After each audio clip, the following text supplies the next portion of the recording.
Eh bien le bonjour jeunes gens, aujourd'hui je vous montre comment on remplace une chambre à air de vélo.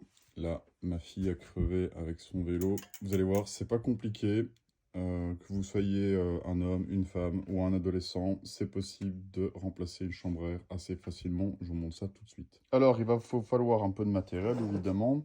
Donc moi j'ai pris une clé plate parce que pour dévisser l'axe de la roue, ben, j'ai pas de raccord rapide sur ce vélo-là, donc ça sera avec une clé comme celle-ci, ou des clés comme ça, des clés à cliquet, ou une clé à molette, à vous de voir, mais au moins deux outils pour pouvoir dévisser des deux côtés. Et alors, il va vous falloir aussi ce qu'on appelle des minutes, donc c'est des petites plaquettes en plastique comme ça qui permettent de déjanter. Et évidemment, ben, une chambre à air, quoi. Une chambre à air qui est adaptée à la taille de la roue que vous allez remplacer la chambre à air. Alors, une des premières choses qu'on va faire aussi, avant de retirer la roue, c'est mettre la chaîne sur le dernier pignon ici, donc tout à droite, et sur le plus grand plateau, si jamais il y a plusieurs plateaux. Le but est de mettre la chaîne le plus possible vers l'extérieur pour ne pas, pour éviter d'abîmer le cadre et pour avoir facile à enlever la roue en fait. Voilà, la chaîne est bien placée. Si vous avez des freins à mâchoire comme ceci et pas des freins à disque, pour enlever la roue, faut ouvrir le frein. Donc sur ce modèle de vélo, ben, en fait, il faut presser la mâchoire ici et enlever le câble qui est là, et voilà. Le frein est ouvert, ça permettra de facilement enlever la roue. Allez, c'est parti pour enlever la roue. Hop. Voilà, vous voyez, il ne faut pas spécialement beaucoup de force. Si vous avez des outils adaptés, normalement, ça devrait être assez facile.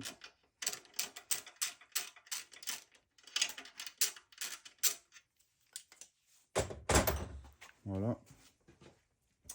On va prendre un chiffon pour le mettre sur la fourche ici, éviter d'abîmer le cadre quand on va enlever, que la chaîne va venir frotter.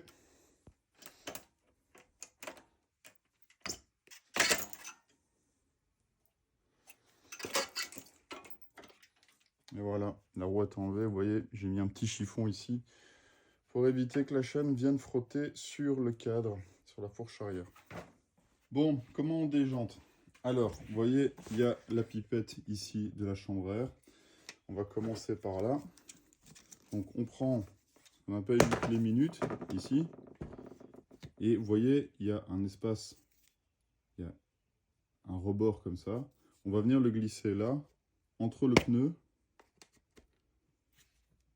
et la jante. Vous voyez? Et sur ces modèles-là, il y a un truc qui est pas mal, c'est qu'on peut coincer la clé dans le rayon pour qu'elle revienne. Voilà, on se déplace un tout petit peu à côté, quelques centimètres, et on vient chercher le reste du pneu pour le déjanter.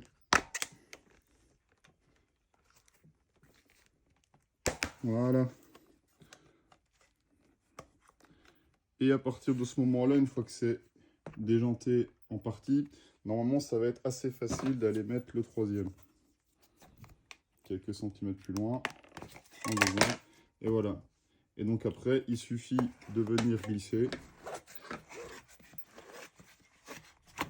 la minute tout le long de la jante. Voilà. On n'a plus qu'à enlever la chambre à air qui est crevée. On va l'enlever d'abord par le côté où il y a la pipette. Et on l'enlève complètement de la jante. Voilà. Alors ça se répare, les chambres à air. Bon ici, je ne vais pas le faire dans ce tuto. Mais on peut toujours la garder, ça peut toujours servir. On peut toujours mettre une rustine. Alors elle ne doit pas être forte, elle ne doit pas avoir une crevaison très forte puisqu'il y a encore de l'air qui reste dedans. Alors, avant de mettre la nouvelle, ce qu'on va vérifier, c'est avec les doigts, on va aller voir dans le pneu s'il n'y a rien qui traîne, une épine ou même dans la jante, dans le fond de jante ici, vous voyez, là il y a un fond de jante. On vérifie quand même avec les doigts, comment on peut même enlever carrément le pneu, voilà, c'est plus simple. Et on vérifie qu'il n'y a pas un bout de métal, un bout de rayon, une épine qui peut être restée dedans et qui soit venu crever la chambre à air, quoi. Ici, ça n'a pas l'air. On va faire pareil dans le pneu. Donc je vérifie avec les doigts en fait, hein. Si je vois rien, ça n'a pas l'air non plus. Donc tu vois, c'était sans doute une épine ou quelque chose qui est venu crever, mais bon, si ça peut être aussi un élément étranger, hein, un rayon ou un bout de métal, un bout de jante qui est mal bavuré, ou un corps étranger qui est resté dedans, quoi. Voilà, on va remettre le pneu.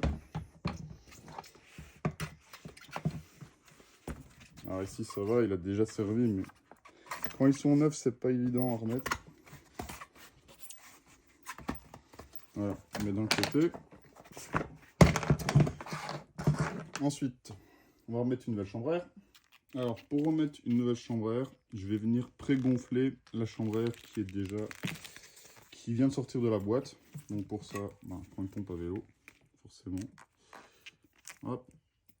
Et je vais venir juste mettre un peu d'air dedans, histoire de lui donner déjà une forme plus ou moins ronde. Voilà, je ne vais pas la gonfler trop. À la limite, on la dégonflera au fur et à mesure. Donc voilà, j'ai ma chambre à air qui est plus ou moins gonflée. Et maintenant, ce que je vais venir faire, c'est en commençant par l'endroit où il y a la pipette, on va venir mettre la chambre à air.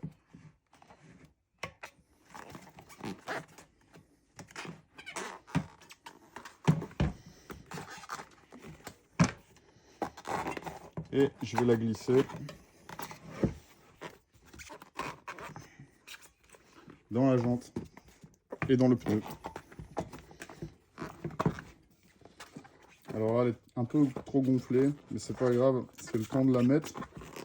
Et après, je la redégonflerai un peu pour vraiment la mettre correctement dans la jante, parce que ce qu'il faut éviter, c'est qu'elle soit pincée entre le pneu et la jante, quand on va la gonfler surtout. Voilà, elle s'ajuste bien finalement. Hop. Et puis en commençant par le côté avec la pipette, on remet le pneu en place. En prenant garde en fait de ne pas venir pincer la chambre à air entre la jante et le pneu.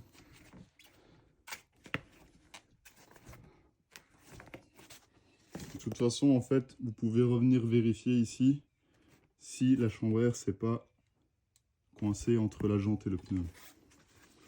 Voilà. Et quand on arrive à la fin, surtout quand le pneu est neuf, c'est plus compliqué. Eh ben, on prend une minute. Pareil, on fait attention de ne pas venir pincer la chambre à air qui pourrait être ici, vous voyez, elle est là. Elle est là au fond du pneu et de la jante. Donc je vais essayer de ne pas la pincer. Je m'appuie sur la jante mais pas sur la chambre à air. Et je viens glisser. Et c'est là qu'il faut un peu plus de force dans les doigts et dans les mains, mais avec ce genre d'outil qui fait levier, on n'a pas besoin, quoi. Voilà, je viens vérifier qu'ici, dans la jante, j'ai pas pincé la chambre à air. C'est pas le cas. Voilà, je fais tout le tour comme ça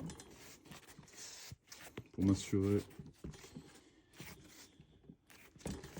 qu'elle n'est pas pincée des deux côtés. Et voilà, il suffira maintenant de regonfler.